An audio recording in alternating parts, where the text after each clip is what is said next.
Every high and crushing low taught me something invaluable: resilience. I began documenting my journey, recording every lesson and every step towards rebuilding my success and my mental, even if no one else was watching. I didn't know where this path would lead, but I had Frank, Rosario, and the memories of everything I built and lost, fueling my determination. What you're about to see is my journey, the highs, the lows, and every moment in between, captured during a time when I was all alone, but never defeated. I'm going to get back to being a millionaire. No matter what, I will make it.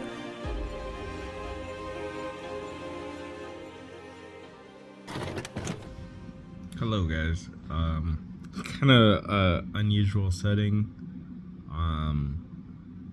Not used to it. You're always seeing me in the car, but today we're gonna just do it a little bit different. I don't really have any other lights right now. I mean, I can't.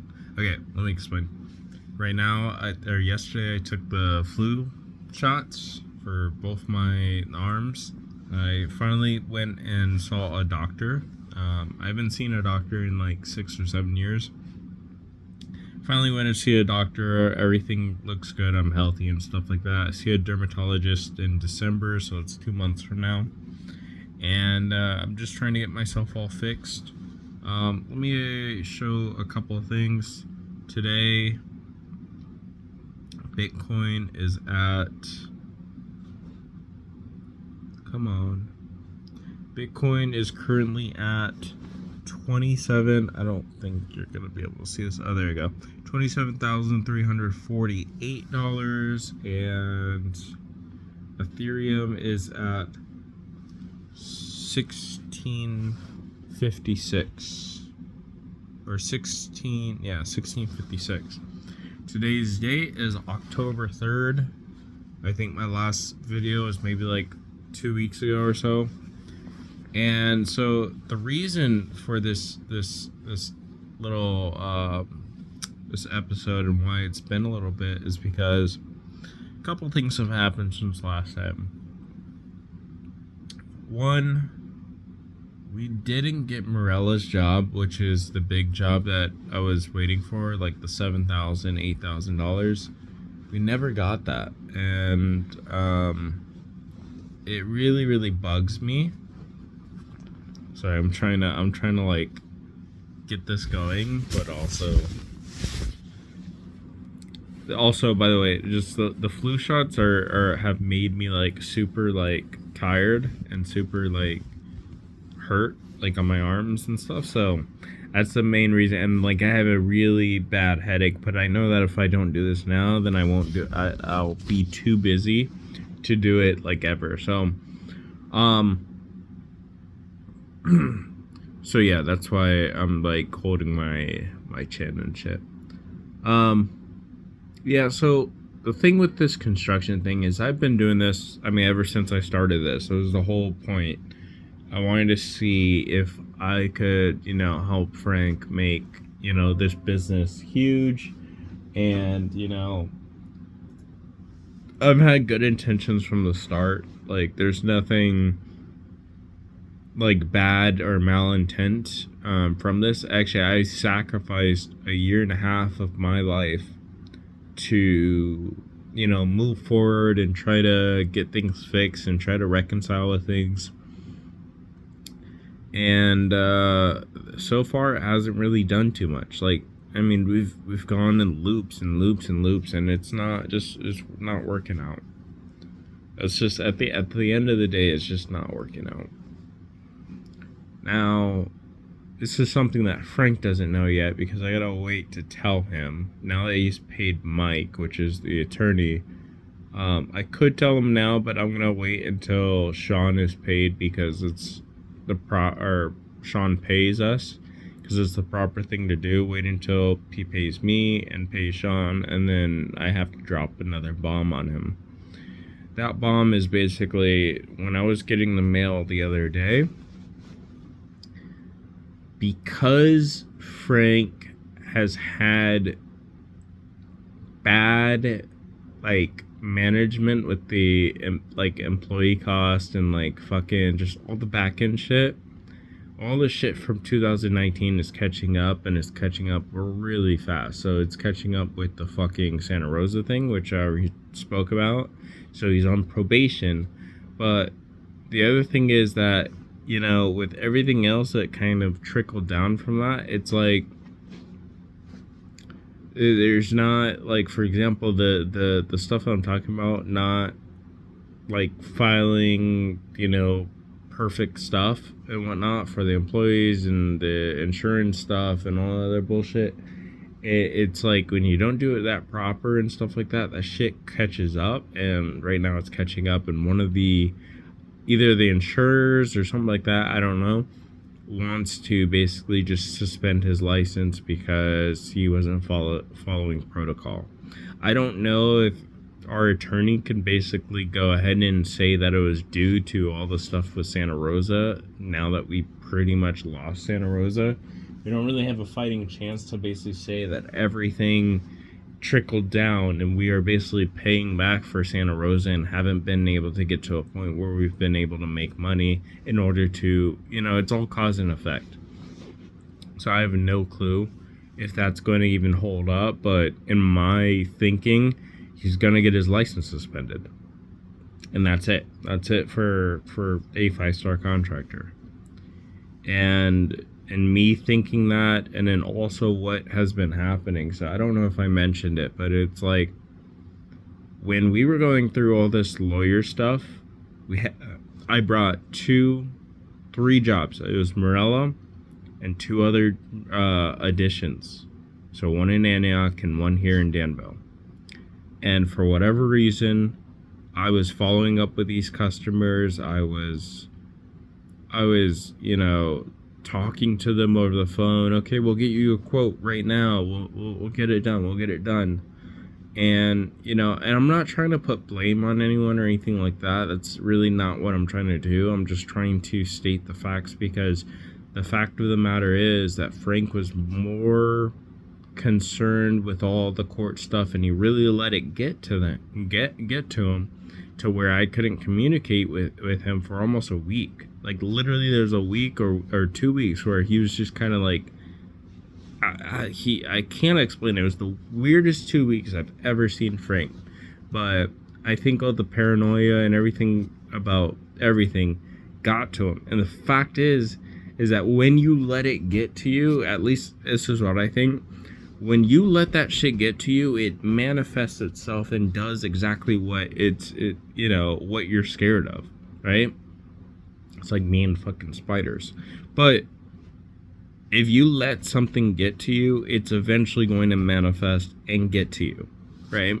So what happened is he let this court stuff get to him, and in the matter of doing that, and like in the process of letting the court stuff get to him for 2 weeks, he was late on Morella's bid, which should have been 1 week at the very minimum earlier, and it was just a price, which is crazy. It wasn't a whole contract or anything. It was just prices for these people. So so he was a whole 2 weeks late on all 3 of the jobs. He didn't even follow up with the guy with Antioch. I followed up with him, but he never I was like, Frank, we need to go and have Andy talk to this person. We need to have Andy talk to this person. Andy never followed up, and he never got back in touch with the customer in order to go ahead and say, you know what, I'm sorry my engineer didn't go out there. My engineer architect didn't go out there. I'll find somebody else and get you all taken care of. Like, that would have been the play. And then we could have saved Antioch and probably built a addition there, but we didn't. He never followed up with Dave and the other chick. I forget her name, but anyways, it was a floor job. It was very small. They thought the cost was a little too high, and Frank never asked about it. After we visited that place, he never asked about it. And it might have been a small job, like $13,000. We probably would have gotten like $2,000 or $3,000. But I mean, shit, dude. It's like, do you want to get these jobs or do you not? And then we lost the Danville job, and they had all the plans and stuff ready, and you know, after 2 weeks, he told me just to send him a number, and I did, but no reply back, probably because of how long it's been. Like, these are people that should be, followed up with, and I can only do so much. I'm not the contractor, I'm not this, that. I'm the guy behind the screen to make everything happen.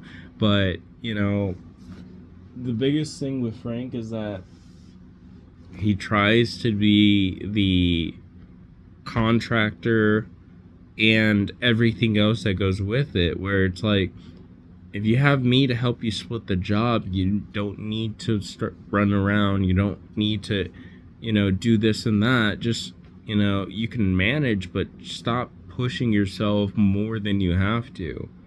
And because then you end up pushing yourself hard, and then making it like you're working. Like, for me, it's like working smarter is working harder.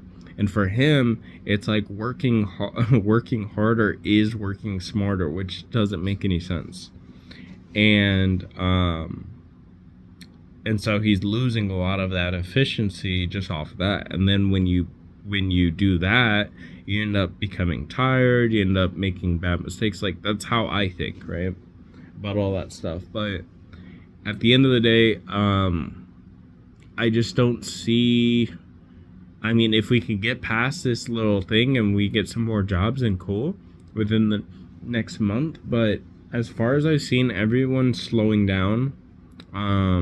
We have not gotten. I've submitted 6 new leads. Now, to put it in perspective, every lead that I go ahead and hit on Angie's, every lead I do that, like 90% of the time, the customers will always reach out or match or whatever. I've done that 6 times in the last 2 weeks, and I've had no matches, no nothing. I called Angie's. Everything seems good on their end, so I think the next step, if it's still like this after this week, then I'll have to just call them again and say, hey, just reset the connection, because I don't think people are able to contact us. I have no clue. It's the strangest thing. So we're not getting jobs from Angie's at the moment. The website's okay, but it could be better. We're not getting anything from the website right now. And what's funny enough, by the way, the 2 jobs that we did get through the website, those were the 2 jobs that we got from that I followed up with. How crazy is that? So 3 jobs in the last 2 months, or 4 jobs if you count Bay Point, because we had another job in Bay Point and that went south too. So 4 jobs. We have never, ever really, before Bay Point, failed in closing people. And we've had 4 or 5 jobs now that have all gone south. You know what that tells me? That tells me that something's wrong. The pattern has changed, and the mojo isn't there to get these jobs. So, it's not demotivating for me, because my job's simple. My job is to reach out, basically get the customer an appointment, get us an appointment, and move on to the next. Keep doing it. So that way we have, jobs. But the problem is the closing isn't there. There's no closing anymore. And the prices, they seem correct, but maybe they're not. I don't know. So it's just, it's interesting, because I do think that if we don't start closing anymore in the next month, then it's done. But also, like I said, if he gets his license suspended, it's done either way. So hopefully in the next 2 days I can go ahead and let him know that, and then I'll go ahead and give my point on all this other bullshit. I'll just say it straight. I don't really care. But he also owes me money too, so. and I'm not too iffy about that. Like, he pays me whenever he pays me, but because I know the situation, so that's the thing I worry about. The only thing I really care about is money to when I go and do things versus money to like just be spontaneous with. Like if I'm going to see, well, I'm going to get into that later. So that's where I am with the construction thing. Because of this, I think it is time. So this is literally about 1.5 years in now. I think it is time. If I can't get unemployment, which I applied for recently, because, well, I'll get into that too, but if I can't get unemployment, then it is what it is. But I'll tell you guys what I have been doing. Yesterday I applied for 2 jobs. 3 jobs. One was an animator position. I'm not an animator by any means. I know animation, but I'm not an animator. And what I did was I found out that there's some kind of studio in San Ramon, so it's like 5-10 miles away from me. And I found that like they do, like the studio actually made a really like big time game, and I was like, what the fuck? That's crazy. So I saw their listing going on Indeed, and I was like, you know what? I'm just gonna go for it. I'm gonna go ahead and send them a cover letter that basically explains that I'm not here to apply for the animator position, but I would take like a role of like an intern role, and just watch people, see what they do, see what the directors do, see the whole process, the pipeline, things like that, and just get my hands dirty in the field and learn as much as I can while I'm on the job, which would be really cool, you know. And I kind of learned something too. I learned that because I was doing this whole job thing stuff, and I was like, I really don't want to do sales, because with sales, you can talk the talk, and I could talk the talk, and you could sell, you could do this, you could do that. But the problem with sales is that eventually you're just going to have customers that push you in a direction where you want to do good and you can't, or you end up finding yourself in a situation where you're making promises that you can't keep, or something goes wrong on the other end, and it gets all complicated. And I think that was my biggest thing with sales. Not that it was hard or difficult or anything like that, but just it was mentally draining, right? And so I am good at sales, but trying to learn the product knowledge and stuff like that, learning new promotions that you don't really have control over, and all the other stuff, like it's a lot out of your control, right? And I figured that the 2 things that I am super, super good at would be just managing animation stuff, or anything to do with animation, whether it comes to, lighting, rendering, animation, even if it's just, start animation or locking. Stuff like that is super fun to me. Like, I could do that all day as long as I'm paid. Like, it's fun. When I'm not paid, it doesn't really make sense to try all that stuff or try anything new. And the second thing is computer stuff. I love, especially the software side. Software is just super, super easy to me. So it's like computer repair and stuff like that would probably be the easiest thing for me, because I've just been around it so long, and I know mostly the ins and outs just from fucking up my own shit early on. And so I was like, you know what? Fuck this shit. If anything goes south, I already know that I can do any job under the sun. For like, let's say minimum wage to like $20 an hour, I can do it. Although I don't want to make $20 an hour, I don't want to work for 8 hours. I would much rather. I know that if I wanted to get a job at minimum wage, I would have it like that. Like, it's not really. I have so much on my resume that it's not even a question. right? And I'm really, really good at interviews. I'm not trying to boast or anything. I'm just saying, in all my experience, you know, I've never once failed an interview, ever. Just haven't. I don't know. I got every job that I applied for. Every. So, not applied, but I mean, like, went in for an interview for. So, and it's funny because even jobs that I've declined and I've gone through like a third interview, like they were going to, like, I don't know if I said it before. I think I did, that I applied for a job at the what was it? It was the gym, like a fancy gym or whatever. I went in for 3 interviews.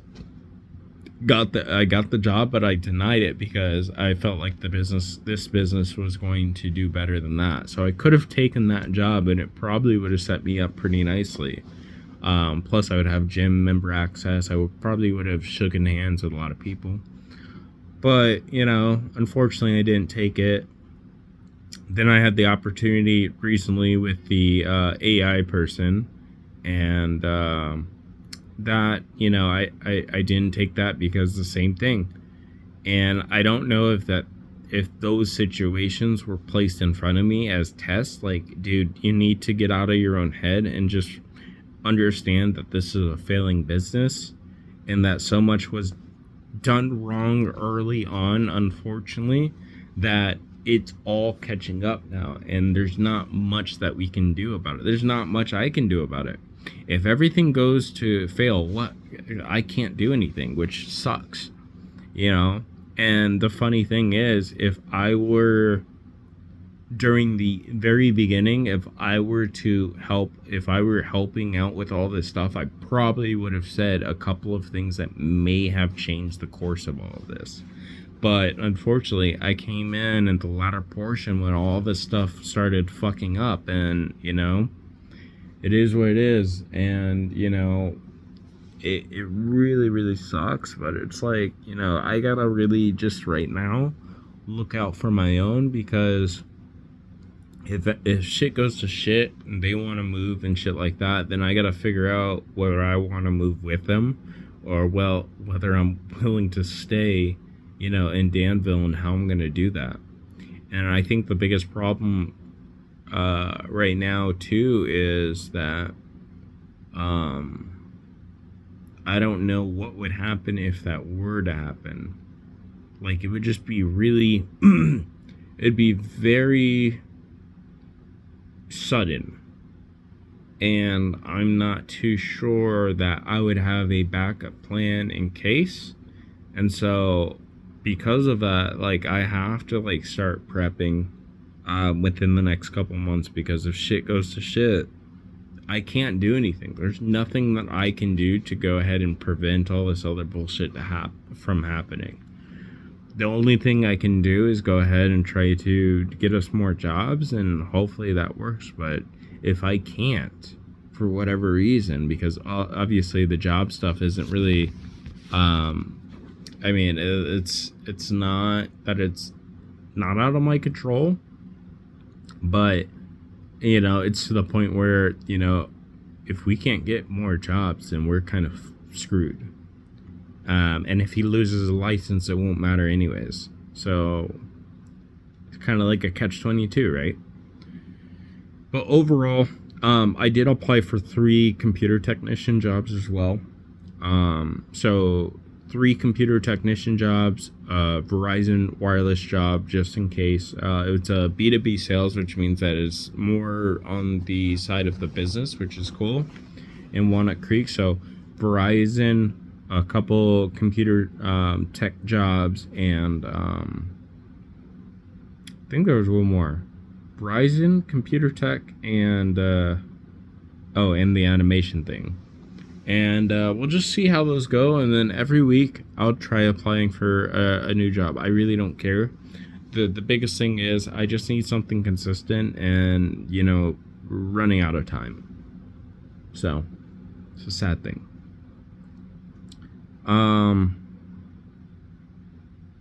The next thing is that, so I've been down because not only does he owe me $3,000 more or less, but it's just that whole situation is a catch-22, and there's nothing I could do about it. So kind of in my feelings about all that bullshit. The other thing is, for whatever reason, everything hit all at once. So I don't know if I said it before, but I was doing Fiverr. Fiverr was, I was getting paid the last couple of weeks or whatever, just through Fiverr, small orders, for the dating advice stuff. And I get an email a couple of days ago saying, your Fiverr account has been flagged or something like that for the second time. And I'm like, what the heck? What are you talking about?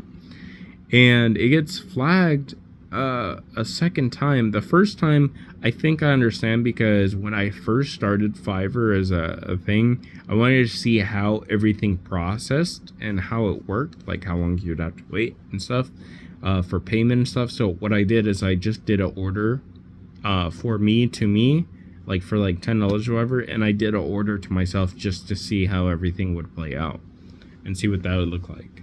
And I gave myself a review. I don't know, but this is when I first started Fiverr. So I had no clue that was against the terms or anything like that. I was just testing things out. But everything out after that has been legit. And so I get the first flag. The first flag was for that. But then I started getting like a second flag for nothing. And I reached out to them. I said, what the fuck is this? And they said that they're looking into it, but technically my account is suspended for right now. I'm not getting any business or anything from Fiverr because of this weird shit.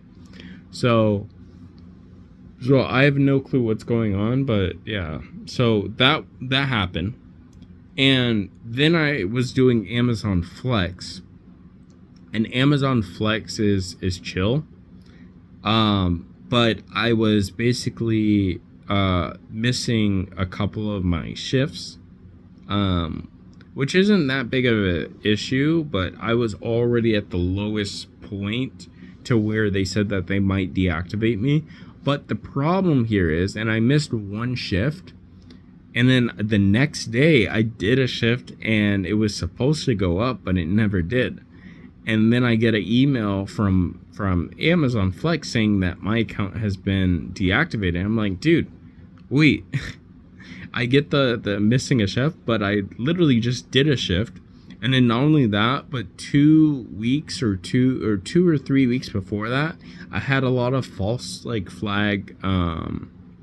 What happens is if you go to if you get like a package, let's say somebody can't find their package or they're trying to, scam the system, they'll go ahead and flag it as they never received it, and then you as the driver will basically get penalized. And so there was one time I got penalized, but they never reversed it because it was a false flag. Like I literally took a picture of the package in front of the door, and they never checked into that and stuff. So I guess I had a flag on my account already before. Well, I know I did, but I thought that they removed it, but I guess not, because one instance of just basically not going to my shift because traffic and some other stuff, it was too much. Or actually, that shift I was 2 minutes late by. So I thought I had enough time to get there, but I didn't, and that's just me and timing, but that's what happened. And so I got deactivated from Flex.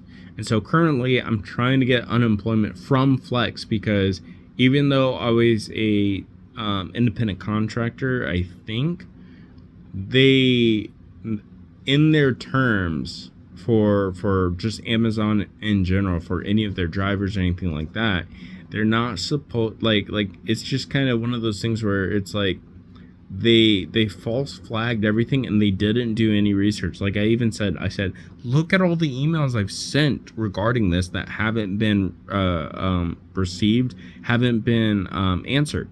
Like, what the fuck, guys? I sent you all this proof, I sent you all the things, and you guys haven't responded back to any of it. So that's just negligence. They're being negligent to the fact that I have the proofs and stuff of everything that I've done, and I've already sent all that stuff in. and they aren't coming back with anything. So biggest thing there is just to go ahead and see if unemployment even works with them, and just get my money that way. And again, if it doesn't, then it doesn't, but it doesn't hurt to try. So there's that. The third thing is I have no insurance. We know this, right? I have no insurance for my car because I don't have any money. And then also I found out that because I have 3 like fender benders, like literally fender benders. I have the one from a parking lot where this woman was speeding in front of me, and basically I hit her because I was turning. So that was one. And that was an accident. That's when I like first got my car. That was like almost 6 months after I got my car. So a little bit on me and a little bit on her, but she was speeding across, and I was turning. I was looking this way while she was coming this way. So there's that. And then stupid ass one where this old lady and her elderly husband were in front of me, and they stopped instantly, and it was too quick for me to understand, like to stop as well. And because I kind of like I move forward just a tiny bit when I'm in like slow traffic. I don't really like to stop my car 100%, but they stopped immediately in front of me while we were all kind of like going forward a little bit still. So I don't know what that was, but it was enough for me to tap their car, and then they basically got out and basically said, hey, you gotta pay for this little tiny there's like a little tiny spot, like literally tiny. I got the pictures of it. Very, very tiny spot, if any spot at all. And they were like, you're gonna do this. And the woman was getting really upset. She was really old, but she was getting really upset. She was like, she was fine too. She got out of the car all fine and everything like that. And I share my insurance and all that stuff. And then later on, I get a call from my insurance and saying, oh yeah, there's been injury and all this other stuff. She has neck pain and all this. I'm like, she got out of the car fine, but at that time I didn't have a dash cam or whatever, so it's just my word against hers. But because she was over 60 and stuff, like there's nothing I could do about that. It's like, bro, really? So got penalized for that. And then the last one was also kind of the same thing, but it should have been more foresight on my end as well. But I was on the freeway, and there was a truck driver way in the front. He stopped suddenly, and then the next car stopped. Then the next car stopped, and they kind of slow glided, so it was fine. But I was going about 60, 65 when everything started to slow down. And I don't know whether the person, again, in this case, stopped suddenly in front of me, or whether it was just me not kind of like zooming out. But either way, I don't know if there was enough distance between us. I don't know, but I bumped into the guy. It was a decent slam, but nothing was like messed up or anything. My car actually got a little bit more messed up than theirs, but either way, that one was a legit accident, right? The other two were just fucking bullshit shit. But anyways, the main thing around that is that for whatever reason, I can't get insurance, and I have no clue why that's even a thing.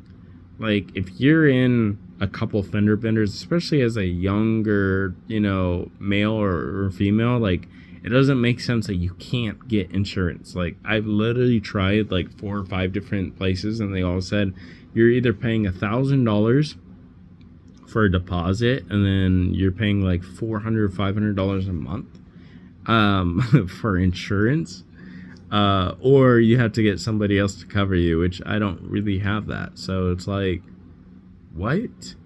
So I don't have insurance right now, but for the time being, I think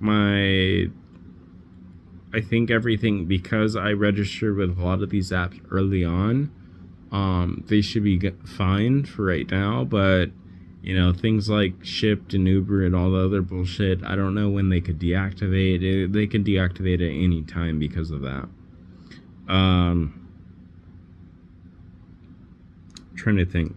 So right now I only have DoorDash, Uber, and Shipt on my 3 driving apps, which sucks because I really liked Flex, but it's one of those things where I really couldn't control any of that. So my revenue streams got depleted from having Flex and Fiverr on my side as like just additional stuff that I could do. Those have been taken away, so now I'm kind of limited. But I've been making do. Shipt has been pretty good in the last week or so, and so is Uber. So I think that those are going pretty well. Yeah. So all that stuff's going really good, and then yeah, it's just a whole mess. It's a whole mess, bro.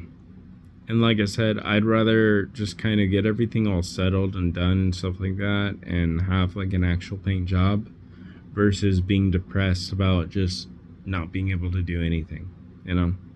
Sometimes I just lay in bed and I just think about what I need to do and just don't do anything. So I don't know if that's clinical depression or not. I've never really like wanted to ask or like get a professional opinion on that, because I don't believe in taking medication or any of that shit for that bullshit. But it does suck, but I try to inch my way through it regardless. Okay, so more positive news is, so recently I talked about my manga project and how that's been going. We are currently about halfway done, maybe a little bit more than halfway done with the inking. And once that's done, then we'll go ahead and look at everything, edit everything, make sure everything's good, do some text and title work, and then after that we'll be set to release probably in the next couple months. So that's exciting. So I got the manga that I'm doing, which is really cool.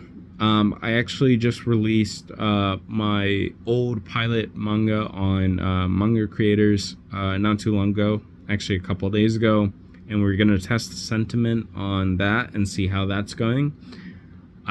So that's the manga project. The other project that I'm trying to maybe start up in the next couple of months, maybe in January, is Voyagers 2 or Voyagers Unknown. I'll do something with it, but with the naming scheme. But overall, that's going to be fun, because if I can get this loan from Optimism, so I've been making a business layout, business plan, summary, the projections, that sort of thing. I've been doing all that in the background. By the time January comes where I can apply, I should have all that stuff very nicely organized, and I'll be able to pitch to get a $70,000 grant in order to, through Optimism, to go ahead and fund Voyagers, and then use Voyagers to basically as a seed round, as a NFT project seed round, to maybe fundraise at least 1 to 2 million. So 70,000 to 1 to 2 million, and then using that 1 to 2 million to go ahead and invest in the company and make sure that we can make Voyagers good, and invest in like an animation, marketing, all that good stuff. So I got a really nice plan around it, but like I said, I gotta make sure that everything works out really nicely as far as the numbers, as far as all that stuff goes, and get all that stuff taken care of. So that's Voyagers. And then lastly, I'm trying to just slowly invest in small cap coins for right now. Just $40 here. My render machine, which I'm looking at right now, it just did like a couple of jobs this week, or last week, sorry, and it just got me like $40 today. So I just literally just threw that $40 back into a coin called Nyaxa, And I'm hoping to do the same thing I did with Sheeb, because that coin only has a $9 million market cap, which is so fucking low. And the team is thinking really, really out of the box for all the stuff that they plan to do. Whether they do it or not is out from the point. The fact that they have a really nice game plan laid out is cool. And if they can deliver like they say that they can, then just me investing like I'm investing now would be the same as me investing in Sheeb. It's funny, I actually looked at when and how much the market cap was when I got into Sheeb, and the funny thing is it was somewhere around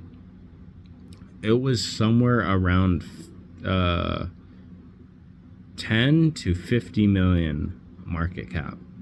And for me to get in this market cap at only about 9 million, 10 million is kind of crazy. So I feel like it might be the next Sheeb. I have another token that I'm in as well, and I'm also doing a whole bunch of mining and stuff for other stuff. But I really hope that maybe that goes my way as well. And if it does, then it will really, really just change my life, and it will give me that second chance I have always asked for. So, last but not least, on a sad note, in November, I already booked my flight and stuff like that, but I'm going to see my Uncle Lonnie, in San Diego. And I'm going to be visiting San Diego. My mom's coming as well. But I think one of the biggest things that, that's really hard for me is I've never really lost anyone super, super close to me. The last time I lost two people in the last couple of years. I lost my Aunt Laura, bless her. But the only problem with Aunt Laura is I only knew her during my childhood, my early years, and I didn't really know her after the fact. I knew a couple of times, we've seen each other, but I've never really hung out with her like that. Even when I was in San Diego, maybe a couple of times, 2-3 times. And when she passed away, it was kind of gut wrenching, but it wasn't super, super bad, only because I didn't have that much time with her. But and the second person was my dad. On my dad's side, his dad, we went to my uncle's wedding on my dad's side, and his dad was there, and I haven't seen my grandfather on that side or my grandmother on that side for 20 years, ever since I was a little kid. And maybe a month or two after we have the wedding and stuff, and I get to see him, I get to see, my grandma, Lucy, he passes away. And so I think that was one of those things where it's I can be proud of that, be proud of me going there, because if he would have passed away and I never got to see him, at all, or he never got to see us, it'd kind of be a really shitty situation. So at the end of the day, for my grandfather on my dad's side, I'm really happy that I was able to see him before he passed. But again, I didn't really know him all too well to really, shed tears or anything. It was just a sad, very sad moment, But my mom called me 3 or 4 days ago, and she told me that my uncle on my mom's side, he's been dealing with cancer for a while, and he went in remission at one point. Then he came back and it started attacking again. I forget what kind of cancer it is, but it's besides the point. He has cancer, and she said that he got the verdict that he doesn't know, or within the next 3 to 6 months or whatever, that's his time span. And so we're gonna go and celebrate Thanksgiving this year, and it's gonna be in San Diego, and we're gonna just celebrate to make him feel good and happy. And the thing that's different about him versus everyone else is that he's the first person super, like, not super close, but I know him well, who's gonna probably pass away. You know, somebody who's, you know, that I've had fond memories of. He's gonna be the first person like that. And the weird thing is, I kind of take it like personal, maybe. Like it's almost like if it was like my mom or dad dying, almost. Like, I don't know how I'd handle it. Probably the same way, like I'd just keep it kind of bottled up or cry or something. But like, the only time I really felt like that, like this, is when I saw my dog, or like, you know, my grandmother's dog, Harley, you know, really cool, chill dog, get put down in front of me, and I couldn't really hold back. I mean, it's that level of like just pure, like your heart's being teared out kind of thing. So, but the biggest thing is this Thanksgiving, I just want to make sure he has those fond memories of, you know, everyone being happy, no one's being sad that he has cancer, no one talking about him having cancer, and just living life to the fullest. And he's so strong, man. He's a strong fucking warrior champion. That's who he is. That's what he is. He's a fucking strong ass big doofus, that's for sure. And yeah, so I don't know when it's gonna happen, but when it happens, I'm literally gonna be crushed for a little bit. But, you know, at the end of the day, I know that all these people, whether they're on earth or in heaven, they're going to be looking down, and they're going to be proud of, you know, the moments that I've spent with them, whatever moments we had, even if it's like minimal. You know, I feel like the moments I've spent with a lot of my family and stuff, they have a little bit more weight on them, because I actually care, and I've actually, you know, put myself out there, where some people just don't do that. They don't put themselves out there. They don't put themselves in a position to talk to family or anything like that. And I think that's sad. It's sad that you distance yourself away from family, and, you know, won't let your ancestors and people who have passed guide you and help you, even when they're no longer here. Because I do feel like that. I know that somewhere out there, Aunt Laura's, you know, looking over, and she's like, you know, just watching over. And same with my grandfather. So, you know, all these people, I don't know if it's karma or just guidance or whatever, but, you know, I feel that, you know, when they pass, you know, they kind of are your, like, guardian angels now, or they're, you know, they just help you along the way. And so I know he's gonna do that. I know he will. So anyways, so yeah, that's it for this update. It's a long one, but it's a much needed one. I mean, things are really getting down to the wire, and now it's time to make choices and figure things out, and, you know, and just get things going. So see you guys in the next one. Bye.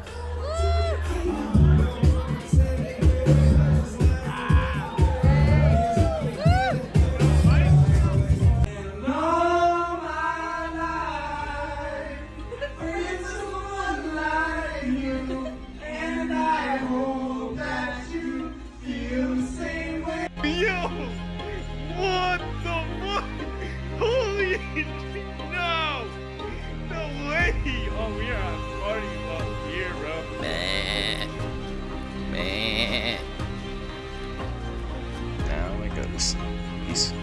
So if you thought the video was good, please give it a like and share. It really helps. And don't forget to subscribe so you can see the rest of the story unfold. This project is so close to my heart, and your support keeps it going. Thanks so much. With that being said, I'll see you guys next time in the archives of a Shiba Millionaire.